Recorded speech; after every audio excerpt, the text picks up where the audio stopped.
Well, one of the levels in Deus Ex takes you through a cathedral that used to be occupied by the Knights Templar, and as I was playing the game for my review and the videos I've made so far, I've tried to think about the locations and what they meant to the game, and it turns out the history of the Knights Templar is interesting by itself, and the fact that you're in this old cathedral that's been hollowed out and used by conspirators has an awful lot to do with the themes of the game as well. So here we go, a video about the Knights Templar.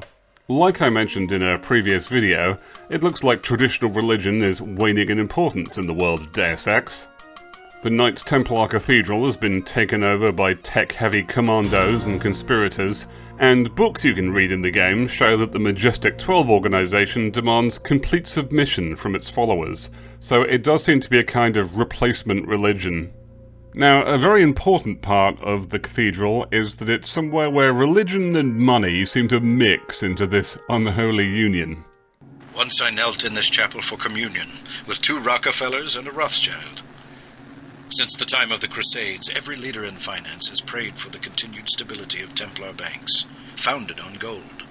Now, as I've shown in the second video of this series, Deus Ex is a very Christian game, so it would make sense to look at the Bible and what it has to say about money, and this is where we find that there is a god who's all about money, and he's called Mammon. In the Sermon on the Mount, Jesus says that you cannot serve both God and Mammon, where Mammon was a word for wealth and property. Over time, Mammon became a kind of demon god in his own right. You could say gold and its power over people is something a bit like a religion. Gold is often associated with divinity and the power of the sun, and it's useful for currency because it's rare and shiny and you can melt it down and turn it into coins and gold bars. In that way, gold isn't exactly a religion, but it's a kind of ritual that we can all share in. The gold. Wonderful. The Old Testament also has a lot of warnings about usury and money lending and such, so there's something deeply sketchy about this mixing of money with religion, and that's where the Knights Templar come in. I thought the Templars vanished centuries ago.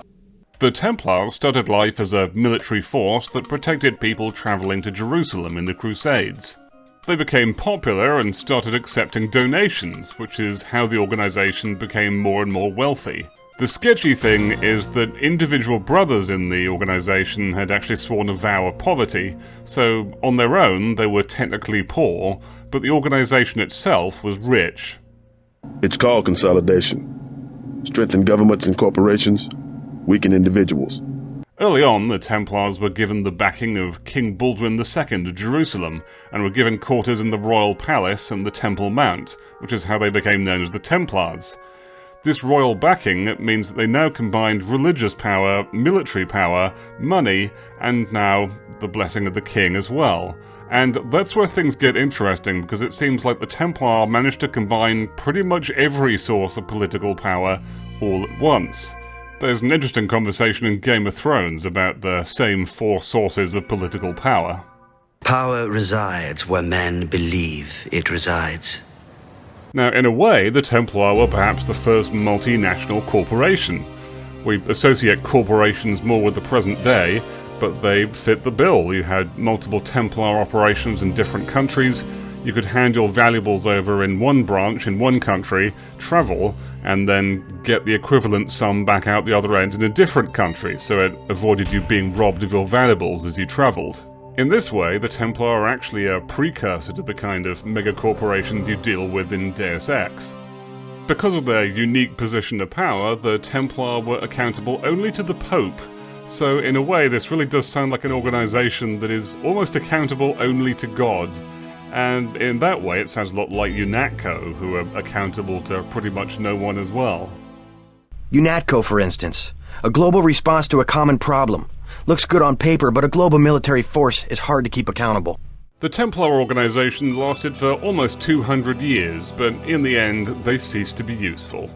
The Crusades were over, and too many people owed them money, including the king himself, so the king accused them of heresy and basically had the whole thing shut down. As far as I can tell, the accusations of heresy were just an excuse, but at least we got Baphomet out of it. The eventual fall of the Templar proves that power can only exist with the consent of the governed. Every ruler needs a power base. The Templar were a secretive organization, so there became rumors and conspiracy theories about them going underground and just changing form. And in a way you could distantly argue that that's what really happened, because those same four powers of the king and money and religion and military force still exist and just changed form. That's kind of what's happening in Deus Ex as well. The same places have been taken over by new people, but in a way the same forces still rule human lives. I still have one more video planned about Deus Ex. I've saved it till last as a treat to myself. It's about Lucius de Beers, and it turns out he's kind of my favourite character in Deus Ex now. So one more video still to come, and subscribe if you want to see that when it pops up.